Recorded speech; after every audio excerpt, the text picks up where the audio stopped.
Welcome to The Explainer. Today we are digging into a proposal that's, well, it's part social experiment, part business plan, and part vision for a totally new kind of American family. It's called the Flourish Family Estate Project, and honestly, it's one of the most specific and unique proposals we've ever looked at. So at the very heart of this project is a super bold claim that it has the answer to some of modern life's biggest headaches. It all starts by asking a simple question. Is there a better way to live, away from the constant money worries and the pressures on today's families?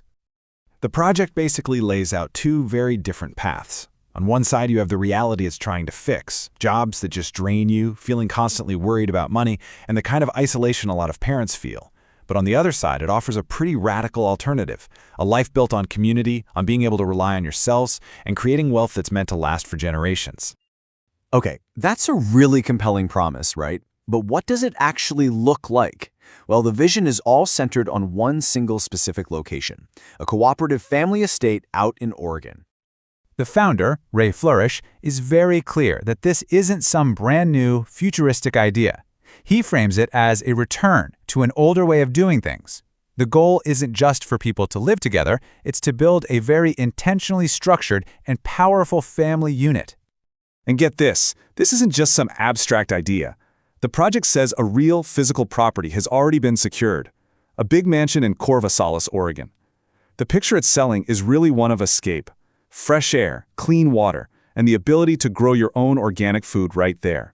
It's a powerful, almost utopian image. So it's a pretty idyllic vision, for sure, but it is not for everyone. Actually, the project is looking for a very, very specific type of person. So let's get into the blueprint for who they consider the ideal candidate.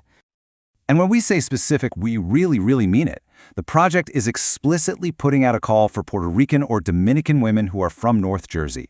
The perfect candidate, in their eyes, would be childless right now, but have this really powerful desire to start and grow a large family inside this unique community. So you're probably wondering, why such a narrow focus? Well, the project's founder gives a very direct and maybe a little surprising explanation. It's a belief that this specific genetic and cultural mix will create the absolute strongest foundation for the family's future kids. Now, that childless rule isn't totally set in stone. There's an exception. It can be made for a woman who already has one child, but, and this is a big but, only if she is ready and willing to have more children to help build the estate's shared future. Okay, so it goes way beyond just your background. The project isn't just looking for residents to fill rooms, it's looking for partners with very specific foundational skills that are going to make the whole community self-sufficient. The entire vision really hinges on one single number, 5. They're not just recruiting people, they are assembling a founding team of 5 partners, and each one has a totally critical role to play. And here you can really see the blueprint for that self-sufficient community taking shape. These 5 pillars are designed to cover basically every essential need. A midwife to handle health, a cook for nourishment, a teacher for homeschooling the kids, and businesswomen to manage the estate's own ventures, things like a farmer's market or even EV charging stations. So a plan this ambitious, how does it even get off the ground? Let's take a look at where the project is right now and what its call to action is for people who might be potential partners or investors. Right now, the project is pretty much in its kickoff phase. The plan shows them campaigning in Las Vegas to find investors and co-owners, and that's happening at the exact same time as the search for those 5 founding women who are going to form the core of the whole estate. When it comes to the money side of things, they've laid out 2 pretty clear paths. For just initial support, they're asking for small donations, framing it as being as affordable as a cup of coffee. But for anyone looking to go deeper, they're also offering strategic investment opportunities that are tied directly to that goal of creating generational wealth. So for anybody out there whose interest is piqued by all this, the project provides direct lines of communication.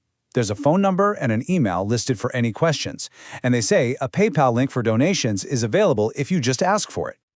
So when you put all these pieces together, the vision, the super specific candidates, the 5 roles, what does it all add up to? What is the big picture that this project is trying to paint for us? At its core, this whole thing is a rejection of the way things are normally done. The project's ultimate promise is an escape from what it calls minimum wage stress and needing to rely on the government. It's a serious attempt to build a completely self-sufficient and prosperous new model for what a family can be. In the end, the Ray Flourish Family Estate Project leaves us with a really fundamental question. Is this some kind of revolutionary blueprint for the future of the family, or is it a really controversial social experiment with a totally uncertain outcome? The answer to that? Well, that's for you to think about.